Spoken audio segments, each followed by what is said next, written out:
ప్రశ్న ఏంటంటే వివాహం చేసుకోవాలంటే జాతకాలు కలవాల్సిందేనా? సో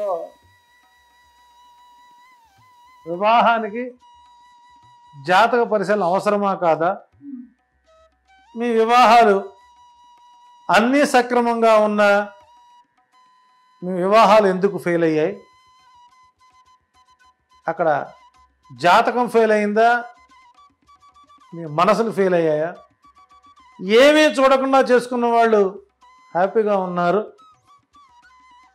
కాబట్టి జ్యోతిష శాస్త్రానికి వైవాహిక జీవితానికి ఎలాంటి సంబంధం ఉంది?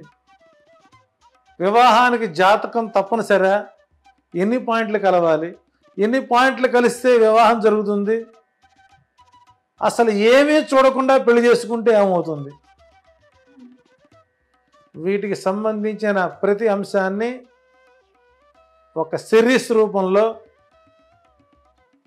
ఆది నుంచి అంత్యం వరకు అతి త్వరలో మీ సంస్కృతి ఛానల్ ద్వారా అందించేటువంటి ప్రయత్నం చేస్తున్నాం.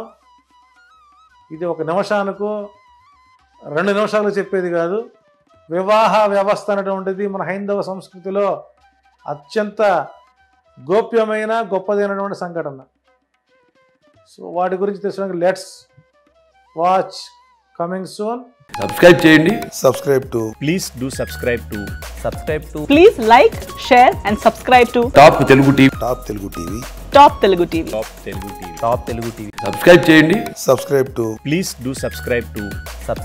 Please like, share and subscribe to top Telugu TV. Top Telugu